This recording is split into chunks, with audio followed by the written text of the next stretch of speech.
Bear Canyon. Got Jake right here. Howdy. We got Tim. Hey. Dalton.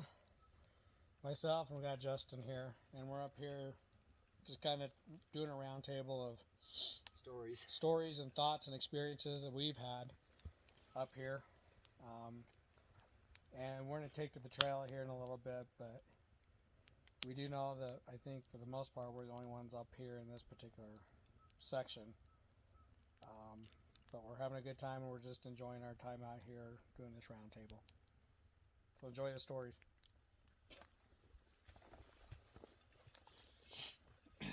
Cheers. Yeah, cheers. Yep. No, and I'll, like I said, sometime I'm going to have to tell my story sometime when the setting's right. Yeah. Right.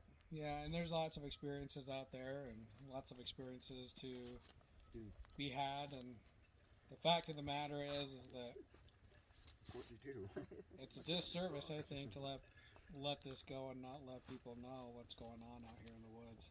And the people that do have stories that you come across, I think they're genuine because they're not looking.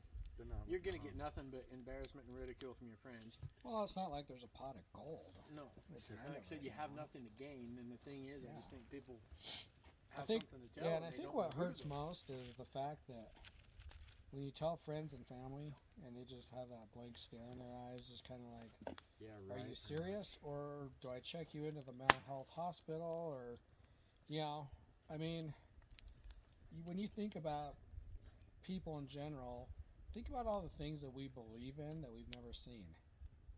I mean, think about it. Yeah, we believe it, and we just accept the fact that, oh yeah, well, I've never seen a blue whale. I've never seen a baby pigeon, a huge octopus, or a squid, or yet we know that these things, exist because we've been told that. There's camera footage and so on and so forth. I guess what begs the question is, at what point do you draw the line as to where you cut off your belief system? And I think a lot of people, for whatever reason, it's unfathomable to believe or think that there is an upright being or beings, plural, running around out here in the woods, not only nationwide but worldwide. For whatever reasons, that people just can't or won't accept the possibility.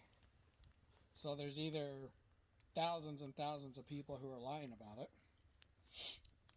or there's thousands and thousands of people who are truthful. For instance, me and my family, we had an experience, yeah. And some of my family members, when we were from 20 yards to 50 yards distance apart, we all had the same reaction and seen the same thing. I did not have to tell Jake what I was looking at.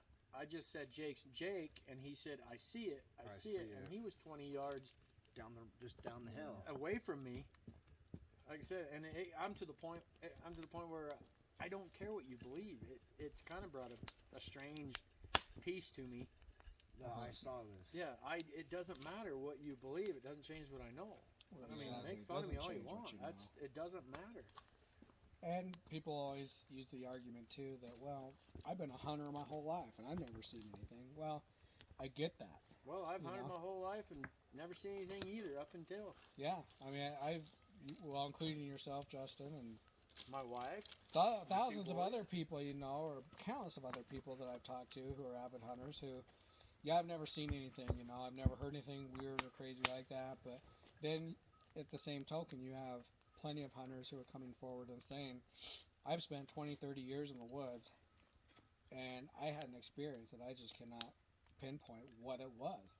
But I do know that it's keeping me out of the woods now, and I'm never stepping foot back into the woods knowing that there's a monster out there. And you hear a lot of stories of people that ruined my whole wood experience, they will not venture back into that same piece. They'll go 10 miles this way, 10 miles that way, or they won't go into the woods at all. So something so significant that had a huge impact on them that they're unwilling to return. And I always relate it to, what is that one thing that you have a passion for in life? What would it take for you not to engage in that passion ever again? Just stop cold turkey and be done with it. well, it'd have to be something pretty significant. And for hunters, when they see these things in the crosshairs of their scopes and they're looking at it, and for all practical purposes, it looks like a human being because it's got those characteristics, but with longer arms and shorter legs, and the thing's 10 feet, towering tall and hairy, and the face either looks Native American-like, and that's no disrespect. It looks gorilla-like in some cases. Some people have described it as looking bamboo-ish-like,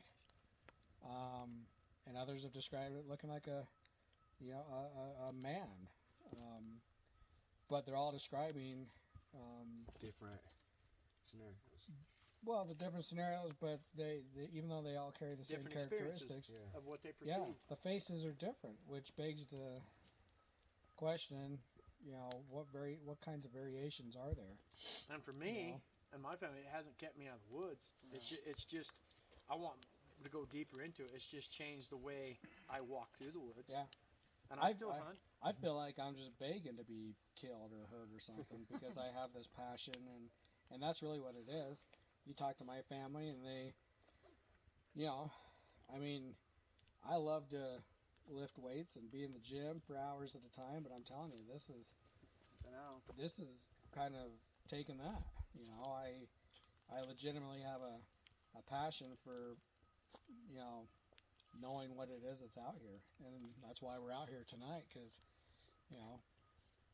you never know, but I know one thing for sure: you'll never have an experience if you're never out here.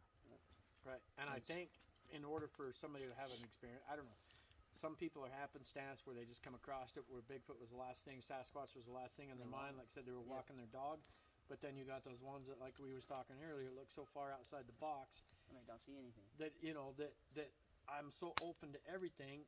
How come I haven't noticed it yet? I don't know if it was a blessing or not, but I've also heard experiences and talked to people that once they know that they know, that you've seen them, it seems they're going to tend to show up and rather play with you. I don't think it's harass or play with you or acknowledge you that, hey, we've gifted you this, don't mess it up. Because like I said, my first experience, I've watched documentaries on it and heard stories where their reaction, they had nothing but fear, and you always keep thinking that, I wouldn't do that. Well, we did exactly that.